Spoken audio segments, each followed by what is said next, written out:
so let's continue here where we left off with our study guide. So, start off with this. Name the various types of pesticides. So you got your rodenticides, your fungicides, your herbicides,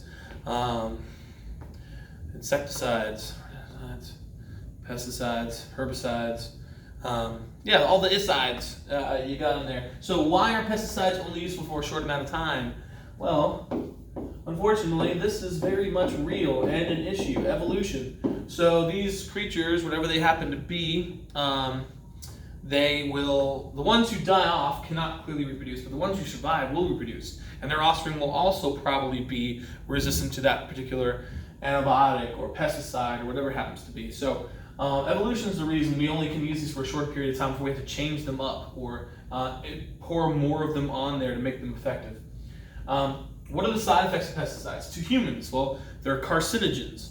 Carcinogens, of course, being things that cause cancer. They can cause other issues with human health beyond cancer as well, liver function and kidney function and all those kinds of things. Ecologically, well, pesticides kill all pests, right? So if you're using an insecticide, it will kill all the insects, not just the ones you want to kill, also some of the ones you want to keep, including bees and other things like that. So that's not a great thing to do. And of course, even if you're just dumping it on your land, there's going to be runoff. Water's going to pick up some of those pesticides and herbicides and carry them down into the rivers and streams and kill the things in those locations. Let me see, next up, what are GMOs? So GMOs, genetically modified organisms. Pros, well, you can build pesticides into the genetics of these GMOs. You can actually make them resistant to certain types of pests and not have to dump all these pesticides on them, which is great. You can make them bigger, you can make them grow faster, you can make them more nutritious. All these things GMOs are wonderful for making our food better. However, the cons are that oftentimes they create what's called a monoculture. And in monocultures, you have very low amount of genetic diversity, so diseases and infestations of different kinds of pests, they can really wipe out these populations for our genetically modified organisms. So, anyways, how they're related to pesticides, much like I just said, that you can actually build them into them, so you have to spray less pesticide on your crop, which is great. Number 16, what's a CAFO? A concentrated animal feeding operation. And what's the alternative? Well, the alternative is just free roam. You let them roam around. If you have a concentrated animal feeding operation, you're concentrating them in on one area, stocking them all in. You can, like they did with the chickens, they blocked out all the sunlight, they didn't let them in, they fed them, especially with the cows, like primarily corn, and other things like that. So the pros are you can make a lot of food for a lot of people at a really cheap price. And it's hard to beat a $1 menu hamburger from Wendy's or McDonald's and things like that when you're strapped for cash. So there are some real pros to doing this. The cons are, of course, the animal rights side, and it's not really great to do to vertebrates in general. And then, of course, the cons are you have all these concentrated animals in one area. They're going to pick up lots of diseases from each other. And there's tons of them all crammed in there with each other, so they're going to pass it on from one to the next. When they're passing it on, they're going to need more antibiotics, and that's going to mean that the bacteria that are making them sick or whatever is making them sick is going to develop immunity to that antibiotic, and then our antibiotics don't work as well anymore, and that's bad for humans because then if we get a cut, they might not work. The antibiotics might not work on us. We have to be very careful with how we use our antibiotics. And this is not a great place to be using, even though it makes tons of food for us. We don't really need this much meat. Meat takes up a lot of space. It takes up a lot of water. It produces a lot of carbon dioxide. Just moving these guys around from place to place, keeping it heated for them, since they're not roaming around the countryside. That produces a lot of carbon dioxide. And even cows produce a lot of this stuff. CH4, better known as methane. And methane is not great for the atmosphere. It's a greenhouse gas. It's going to literally heat the earth up.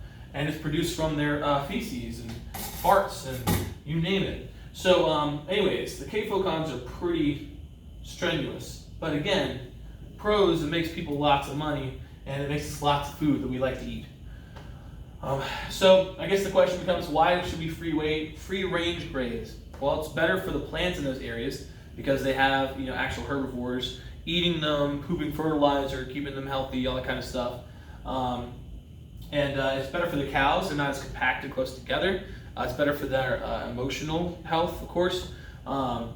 It's better for their physical health. They won't get sick as much, they're not around each other as much in the open air. All that's good. So it can really eliminate all these cons. These cons are only cons because we do CAFOs at all. But the pros, of course, tend to outweigh the cons, at least as of now, for us humans. So that's why we still use them in large quantities. Now, meat production versus agriculture. Which one uses more land or water for the same number of calories? So meat, clearly, will use more land because you got to feed those cows, they need to eat grass, they need places to roam. So it's going to need a lot more land. They're also going to need a lot more water. Because you have to, of course, keep the land healthy for them to feed off of, and they need water themselves. So tons of water, tons of land for meat production, just for the same amount of calories from agriculture. Which produces more CO2? Well, with meat, you're going to have animals that are breathing out CO2, but also you got to ship them around, which costs a lot of CO2. You have the waste they produce in general, which produces a lot of methane gas and everything else like that. So that's really not good for us either. And which produces methane? Well, we just said that's meat production. So agriculture is great because those plants absorb CO2. Animals produce CO2, so that's not great for global warming. So changing to a more agriculture-based or vegetarianism is often a great choice if you want to reduce your ecological footprint, if you will. What are some consequences for overgrazing? Well, if you let your cattle free roam, which is great, but if you let them overgraze one area in particular, then you're going to knock out all the plants in that area. All the plants are gone, then they can't come back, and then the cattle die. It's a big problem. On top of that, if you eat up all the plants, there are no roots in the ground to hold the soil, and then the soil goes away, and then you can't grow plants again to replace them. So that's why later on we'll discuss this, I think, but that's why we'll move into rotational grazing, which just allows the cattle to move from place to place, section to section, and eat the plants in that one area before they move to the next, to allow the old section that was eaten to recuperate. All that's very, very important. Now, what are the benefits for plant growth in allowing cattle and bison to graze? So plants are expected to be eaten. That's kind of a weird thing to say, but if they're allowed to grow out of control, sometimes they interfere with each other. It doesn't really work as well for the environment. Like, there's this precarious balance that all these creatures live in. And so if you don't let the cattle free roam and graze like they're supposed to, or the bison in this case in North America, if we don't let the bison do their thing, the plants can't reproduce properly. They need bison for certain things, whether that's eating them and spreading their seeds through their poop, or and there's something that sometimes just trampling on them, trampling on grass. I know it sounds weird, but the way you trample on it can make a lot of difference for the plants trying to grow. Sometimes they need that sensation, or they need that pressure to let their seeds know when to sprout, or to help compact the soil a certain kind of way that they need. There's lots of really important details here for why we let cattle and bison graze, but usually it comes down to how cattle and bison will eat certain things. I think we saw it in that documentary. Bison will only eat so much of the grass versus the cows, and that means the grass can come back if the bison eat it, but they don't come back if the cattle eat it, kind of thing. Like, there are a lot of little differences here evolutionarily that bison have that make them more successful in North America than cattle would be. What's the number one reason we have so few fish left of certain species? Well, we've overfished them. I like all those, let me take all of them. And that's, of course, not great. So how does this affect biodiversity? Well, if we have few species left, our biodiversity is low, and that means that any kind of catastrophe could cause issues for our fish stocks, for the world. And that's not great, especially with all the changes we're making to the ocean, with global warming, increasing its temperatures, the pH levels going down from acidity, from all the acid rain. It's the dead zones we have forming because of eutrophication. All these things are becoming big issues. How does overfishing affect local populations? Well, if you're a farmer if you're a fisherman who feeds his community by catching the fish offshore, and if there are no fish offshore because a big trawler came by and scooped up all the fish, you have no fish for your family, you have no fish for the community, and they tend to suffer if there's a lot of overfishing going on in local populations. So how can we legally ensure that more fish are protected for future generations or for current consumption? So how can we make sure there are more fish? Well, we need regulations. We need government regulations to say you can only fish at certain times of the year, or in only certain parts of the river or the lake or the stream or the ocean, just to give the fish a chance to recuperate and replenish. We have to be sustainable. That's the key note here. Tragedy of the commons. You take too much and they can't come back in time. Has to be sustainable. Take only what you need. Otherwise, there will be nothing for anybody else in the future. Let's move on to mining here. Oh, does that? Yeah. Legally insured. We have to pass laws for those things to happen governmentally.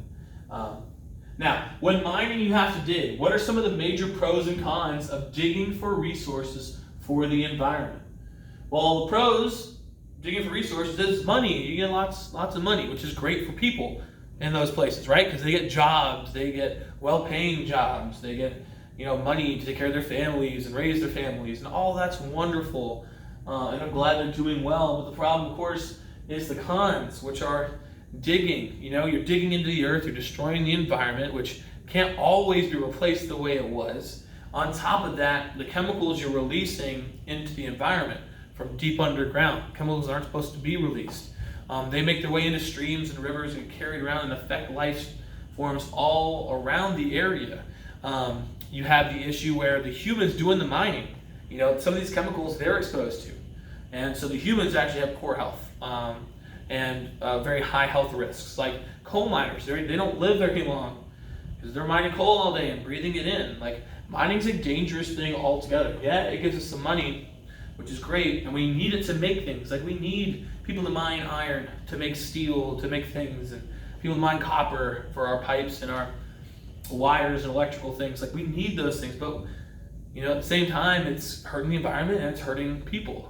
So we have to find a balance that we can't just mine all the time because these are non-renewable resources that won't come back. Reducing and reusing is always very important. So mining helps provide low-cost energy and materials necessary to make products. The mining of coal destroys habitats, contaminates the groundwater, releases dust particles and methane. That's a global warming gas there. The next question is, what is overburden? So overburden is literally the stuff over the actual stuff you're trying to get, like the coal. So we call it overburden because you have to remove it in order to get access to the coal or whatever else you're trying to get. So overburden, simply the stuff you have to remove from the top. Now, what is strip mining? Well, strip mining is pretty simple. You're cutting strips through the land to get to the coal strips underneath. Okay, so you're just removing whole top layers of soil to get to the stuff underneath, which is of course terrible for the environment because it destroys it. Reclamation is the process where these mining companies have to return the environment to the way it was when they got there. So they have to completely rebuild the mountains that they completely destroyed and rebuild the areas, replanting trees, leveling the ground to a certain way, returning streams the way they're supposed to be. It's a tough process and is an expensive process, and not all of them do it well. What is slag? So slag is what's left over when you have metals, for example, and you're trying to purify them. So you heat them up and they form like different layers, right? Down here you'd have all the steel you're looking for, and then up here you'd have the slag, just the impure materials you need to remove from that the steel to make it pure. I did put stealth. Okay.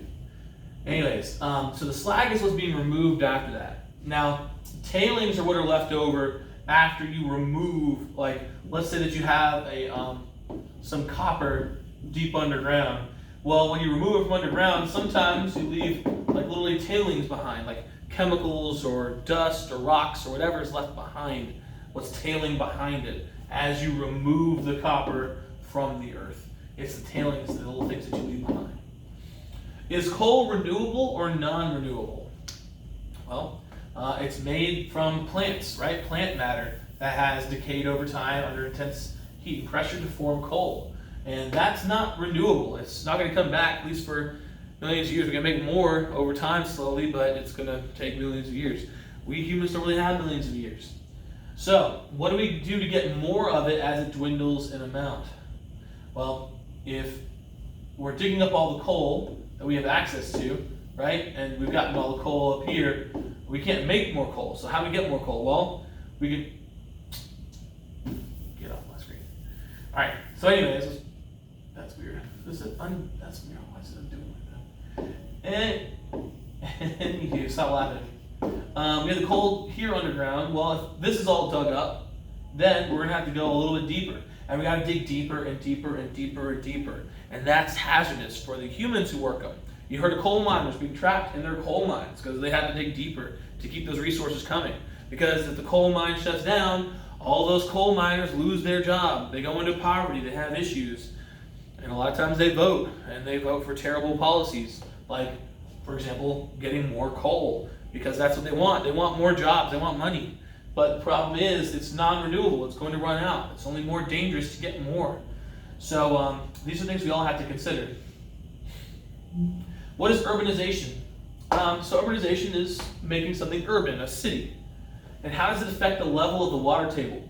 If you have a whole city built on top of the water table here, well, they're going to do nothing except soak up all that water. So they're literally just going to pull it up, and the water table is going to get smaller as there's less available water. On top of that, you have all these impervious surfaces, the roads that everybody travels on. Well, those roads don't allow what's called a recharge. They don't allow the water to infiltrate back in.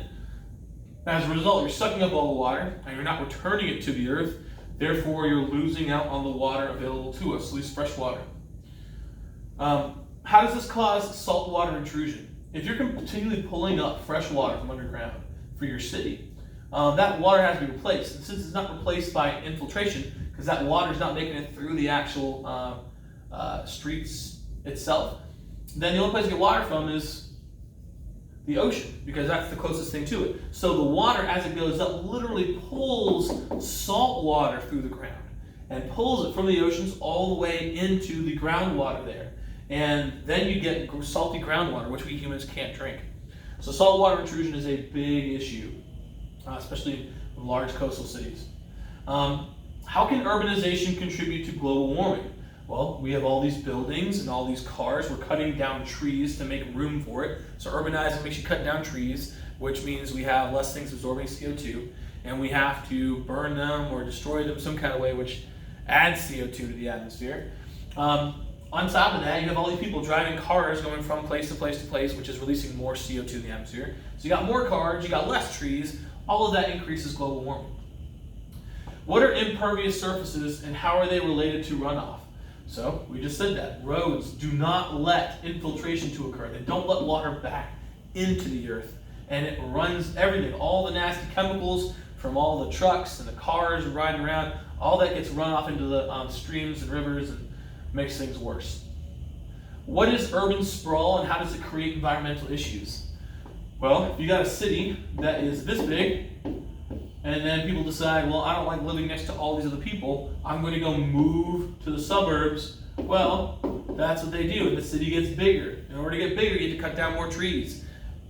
Urban sprawl destroys environments. Remember, animals only have small little places they can live, and if your city decides to overlap that area, well, guess what? Those animals are now gone because they've taken away their habitat. Take away an animal's habitat, and it can't survive. So that is a big, big issue, urban sprawl. What's your ecological footprint determined by? So we talked about this today, I believe. So an ecological footprint has to do with your water use, right? Showers, your energy use. Are you driving to and from school or taking public transport? Are you carpooling? Are you conscious about your electronic devices, making sure that are you making sure your house is properly insulated so you don't have to constantly heat it? What kind of food are you eating? Are you eating a primarily vegetarian diet versus a meat diet? How much are you affecting the planet when you're making those decisions? And all of that's very, very important. So you have to manage your energy use so you don't increase global warming. You have to manage the amount of water you drink and use for your clothing or your food, and because we only have so much drinking water. And your food and the type of food production. And if you're eating a lot of meat, you're using a lot of land to provide that meat. And there's only so much room for us here on the planet. Remember, we talked about global hectares, GHAs, global hectares. And what they are the basically it's the area that you influence as a person or as a country. And the more GHAs you have, the more you impact the earth, the more global hectares you take up just to exist. And so we want to make sure GHAs are minimized. What are some ways to improve your ecological footprint? Well, take less long showers. Carpool people to and from school or to and from work. Eat more vegetarian options. Eat less meat. Insulate your house. Get windows that are that prevent heat loss. Things in your house, because heating your house or cooling your house, it costs a lot of energy to do. So those are all good ways to improve your ecological footprint. How does sustainable living link with the tragedy of the commons? If we're living sustainably, that means whatever I take from something, I'm going to add back so that it's sustainable. It does not affect the environment. If I'm always taking and putting very little back, well, the overall amount's going to go down. That's the tragedy of the commons. We're taking too much from our commons, from the common area we all live in and use. What is a sustainable yield? Well, sustainable yield is how much you can take that's sustainable. We did this with our goldfish activity. So with the goldfish, we had, I think, a total of 16. And with 3 of you, you guys could take, I think it was 3, 3, and 2. As long as you took 8 each round, you would have 16 more the next round because they would double. So 16 minus 8 is 8, and then that group doubles to make 16 again. That's sustainable living. You're not overall affecting the population. You're allowing it to recycle. You're allowing it to redeem itself. Well, not redeem itself, but you get the idea. Now, how can we minimize impervious surfaces to allow for more water infiltration in and around cities? So, in your big city, you got all these roads, which are wonderful because we can drive on them, and you guys get your license, and you can feel grown up and stuff, and all that's great. But don't forget, putting those roads on there means you're destroying habitats, and they're not letting the water through. So if we're going to let the water through these roads, we're going to need to make roads that let water through. You can actually make porous pavement that lets water seep through and infiltrate back into the ground. There are types of cement that do that. And so you have to be able to use those kinds of things to minimize impervious surfaces. So, of course, doing more public transport is always better because you need fewer roads. Less urban sprawl, you know what I mean? All those things help us put down fewer roads, which means less impervious surfaces, but we can also replace those roads with ones that let water leak through. What is integrated pest management? So that's when, instead of using just a whole bunch of pesticides and spraying them everywhere, you're like, all right, I tell you what, I want to use less pesticides, so instead I'm going to incorporate different controls. I'm going to try rotating my crops. So that way, if the insects start to take over that one crop for a bit, I remove those crops and put in a new one that they don't like, and so all those insects die off. And then when new insects come to eat my new crops that I rotated, I can harvest those and then put the old ones back in. So rotating your crops helps you manage the overall level of insect infestation. So that's one way to do it. You can also do biological controls. You can bring in organisms to come and eat those insects or those pests, whatever they happen to be. Of course, the problem with biological controls is invasive species. If you bring in a species from outside the area, they sometimes take over, and that can be bad for natural inhabitants. And of course, you use some chemicals. I mean, you can use GMOs are one way to do it, so you don't need less pesticides. But just you'll have to use some chemicals at some point to deal with some of those insects and other pests. It's preferable pesticides because pesticides cause cancer and sickness, and they kill off, needed pests, or not needed pests, but like needed insects and other organisms. The drawback, pest management, it's expensive, costs money. Everything always costs money. Pesticides are cheap, and you can dump them all over your stuff. All right, but it has too many environmental consequences. Most cheap things do. What is the soil conservation, or what is soil conservation used to prevent? We want to conserve the soil by preventing erosion. Erosion by wind, erosion by water. What are some methods used to prevent erosion? So we talked about this. We talked about the terracing. We talked about contour plowing. Just using these contours on the mountain, right, or the slopes to help reduce the amount of erosion, because layer by layer it's hitting something new to slow down the loss of that soil. let me see, prevent erosion. We also have the wind blocks. Pretty straightforward. You put up trees that block the wind. And so wind can't get through, it goes over, and therefore it doesn't affect the soil on your farm, which is great. How can we improve soil fertility sustainably? No fertilizers. Well, we have things like green manure. We talked about that earlier too. When you do your crop rotation situation, you can rotate the crops in, and those new crops can be ones with lots of good nutrients in them. As they decompose, all the decomposed material goes into the soil. So when you put your real crop in, right, not your cover crop, but your real crop in, and it grows up, it's got tons of green manure, like good resources to use to grow. And it means you have less fertilizer, which again can be run off into streams. The plant matter that you're using, the green manure, it won't run off into streams, which is great. Why should farmers use rotational grazing? We talked about this already, but if cows or bison overgraze here, right, then those plants all die and the bison have nowhere to eat. So you have to section them off. Do a little grazing here, then come over here to let it recover, down here let that one recover, over here let that one recover, and then you can keep on cycling it to make sure that there's plenty of food for them. What is an aquaculture, and why is it helpful / needed? An aquaculture is just, it's basically fish farming, right? Or shrimp farming, as we saw in one of those. So it's basically, you know, just like you would farm cattle or pigs or whatever, you provide them with food, shelter, and all that makes them grow up big and strong, and then you can eat them and sell them, which is all really wonderful. However, are there any drawbacks? Yes. If you're keeping a whole bunch of organisms cramped up together, we're going to have an issue with disease. And that disease is going to spread. And not only that, if they escape into the wild, they can actually make the wild fish sick as well with their disease. So you have to be very careful about how we keep them if we're going to farm them, and how we keep them away from other organisms. What is sustainable forestry?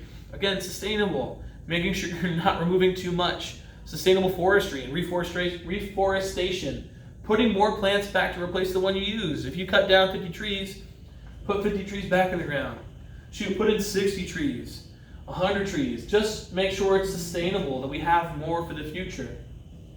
We know people do forestation, they do clear cutting so that we can have more land for agriculture and more land for urbanization and fire, and, you know, wood for building. Like, we need those things, but we have to make sure we're replenishing it.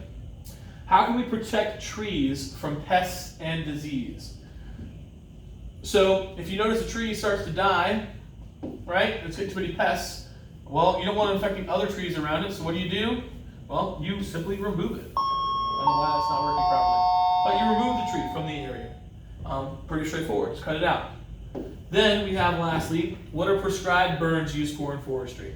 We know we burn a little bit of the brush when there's just a little bit to keep from building up too much, because if there's too much brush under the trees, too much old dead stuff, right, and bushes and things, and they're built up down there, then if there's too much, when their fire really starts, they're going to blaze too much and be too hard to control. So we do smaller burns in small areas so that we eliminate some of that brush so it doesn't wipe us out with a wildfire. And that's everything. I'm tired of talking. I really hope this helped. And as always, appreciate you guys. If you have any questions or you want some help, come see me in the morning. I'm usually here at 7:30, and we can talk and do some things, and I can help. Okay? All right. Good luck.